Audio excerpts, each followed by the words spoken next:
കോൺഗ്രസ് നേതൃത്വവുമായി കടുത്ത ഭിന്നതയിലാണെന്ന വാർത്തകൾക്കിടെ Sasi Tharoor M P ഇടതുപക്ഷത്തേക്ക് നീങ്ങുന്നുവെന്ന അഭ്യൂഹങ്ങൾ രാഷ്ട്രീയ കേരളത്തിൽ വലിയ ഭൂകമ്പമാണ് സൃഷ്ടിച്ചിരിക്കുന്നത്. നിലവിൽ ദുബായിലുള്ള തരൂർ അവിടെ വെച്ച് ഇടതുപക്ഷവുമായി അടുത്ത ബന്ധമുള്ള പ്രമുഖ പ്രവാസി വ്യവസായിയുമായി ചർച്ച നടത്തിയെന്നാണ് പുറത്തുവരുന്ന വിവരം. എന്നാൽ ഈ വാർത്തകളെ പാടെ തള്ളാനോ ശരിവെക്കാനോ തരൂർ തയ്യാറായിട്ടില്ല.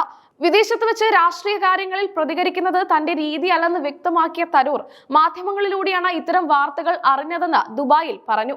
ദുബായ് എമിറേറ്റ്സ് ലിറ്ററേച്ചർ ഫെസ്റ്റിവലിന്റെ ഭാഗമായി സംഘടിപ്പിച്ച സംവാദ പരിപാടിയിൽ പങ്കെടുത്ത ശേഷം മാധ്യമങ്ങളോട് സംസാരിക്കുകയായിരുന്നു അദ്ദേഹം. വിവാദങ്ങൾ തന്റെ ശ്രദ്ധയിൽപ്പെട്ടിട്ടുണ്ടെന്നും എന്നാൽ തൽക്കാലം മിണ്ടാതിരിക്കാനാണ് തീരുമാനമെന്നും അദ്ദേഹം വ്യക്തമാക്കി. അടുത്തിടെ കൊച്ചിയിൽ നടന്ന കോൺഗ്രസ് മഹാപഞ്ചായത്ത് വേദിയാണ് നിലവിലെ പ്രതിസന്ധികൾക്ക് ആധാരമായത്. രാഹുൽ ഗാന്ധി പങ്കെടുത്ത പ്രസ്തുത വേദിയിൽ ശശി തരൂരിനെ മനഃപൂർവ്വം അവഗണിച്ചുവെന്ന വാർത്തകൾ പുറത്തു വന്നിരുന്നു. വേദിക്ക് മുകളിൽ നേതാക്കൾ പരസ്പരം അഭിവാദ്യം ചെയ്തപ്പോൾ രാഹുൽ ഗാന്ധി തരൂരിന് അർഹമായ പരിഗണന നൽകിയില്ലെന്ന ചിത്രങ്ങൾ സോഷ്യൽ മീഡിയയിലും ചർച്ചയായി. ഈ സംഭവത്തിൽ തരൂർ അതൃപ്തനാണെന്ന് അദ്ദേഹത്തോട് അടുത്ത വൃത്തങ്ങൾ സൂചിപ്പിക്കുന്നു.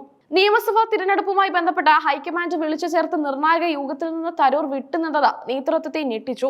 പകരം അദ്ദേഹം തിരഞ്ഞെടുത്തത് കോഴിക്കോട്ടെ കേരള ലിറ്ററേച്ചർ ഫെസ്റ്റിവലിലും പിന്നീട് ദുബായിലെ പരിപാടിയിലുമാണ്. നേരത്തെ നൽകിയ വാക്ക് പാലിക്കേണ്ടതിനാലാണ് ഡൽഹിക്ക് പോകാത്തതെന്നായിരുന്നു തരൂരിന്റെ വിശദീകരണം. എന്നാൽ ഇത് കേവലം ഒരു ഒഴിവുകഴിവ് മാത്രമാണെന്നാണ് രാഷ്ട്രീയ നിരീക്ഷകർ കരുതുന്നത്. ശശി തരൂർ ഇടതുപക്ഷത്തേക്ക് വരികയാണെങ്കിൽ സ്വാഗതം ചെയ്യുമെന്ന സൂചനകളാണ് LDF കൺവീനർ TP രാമകൃഷ്ണൻ നൽകുന്നത്. ആർക്കും LDFിലേക്ക് വരാം, പക്ഷേ നിലപാട് വ്യക്തമാക്കണമെന്നാണ് അദ്ദേഹം പറഞ്ഞത്. തരൂർ നിലവിൽ കോൺഗ്രസ് MP ആണെന്നും അദ്ദേഹം പാർട്ടി വിടുന്ന പക്ഷം ചർച്ചകൾക്ക് വാതിൽ തുറന്നിടുകയാണെന്നും അദ്ദേഹം കൂട്ടിച്ചേർത്തു. തരൂരിനെ അവഗണിച്ചു എന്ന ആരോപണങ്ങൾ സംസ്ഥാന നേതൃത്വം രാഹുൽ ഗാന്ധിയുടെ ശ്രദ്ധയിൽപ്പെടുത്തിയതാണ് വിവരം. പ്രസംഗിക്കാനുള്ള നേതാക്കളുടെ പട്ടികയിൽ തരൂരിന്റെ പേര് ഉണ്ടായിരുന്നില്ലെന്നും അതുകൊണ്ടാണ് പേര് വിട്ടുപോയതെന്നുമാണ് രാഹുൽ നൽകിയ വിശദീകരണം. എന്നാൽ ഒരു വർക്കിംഗ് കമ്മിറ്റി അംഗത്തെയും പാർലമെന്റ് അംഗത്തെയും ഇത്തരത്തിൽ വിട്ടുപോയത് അവിശ്വസനീയമാണെന്നാണ് തരൂർ പക്ഷത്തിന്റെ വാദം.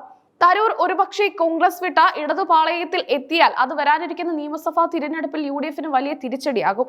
തിരുവനന്തപുരത്തെ വോട്ട് ബാങ്കുകളിലും നിഷ്പക്ഷ വോട്ടർമാർക്കിടയിലും തരൂരിനുള്ള സ്വാധീനം LDFന് അനുകൂലമായി മാറിയേക്കാം. എന്നാൽ നെഹ്റുവിയൻ ആദർശങ്ങളിൽ വിശ്വസിക്കുന്ന തരൂർ കമ്മ്യൂണിസ്റ്റ് ശൈലിയുമായി എത്രത്തോളം പൊരുത്തപ്പെടുമെന്ന ചോദ്യവും ബാക്കിയാണ്. ജനുവരി 27-ന് തിരുവനന്തപുരത്ത് ചേരുന്ന കോൺഗ്രസ് തിരഞ്ഞെടുപ്പ് സമിതി യോഗത്തിൽ തരൂർ പങ്കെടുക്കുമോ എന്നതാണ് ഇനി എല്ലാവരും ഉറ്റുനോക്കുന്നത്. ഈ യോഗത്തിലും അദ്ദേഹം എത്തിയില്ലെങ്കിൽ തരൂർ പാർട്ടി വിടുന്നു എന്ന കാര്യത്തിൽ ഏകദേശ സ്ഥിരീകരണം ഉണ്ടാകും. എന്തായാലും ദുബായിലെ സസ്പെൻസ് നിലനിർത്തിക്കൊണ്ട് തരൂർ കേരളത്തിലേക്ക് മടങ്ങിയെത്തുമ്പോൾ രാഷ്ട്രീയ ചിത്രം കൂടുതൽ വ്യക്തമാകും.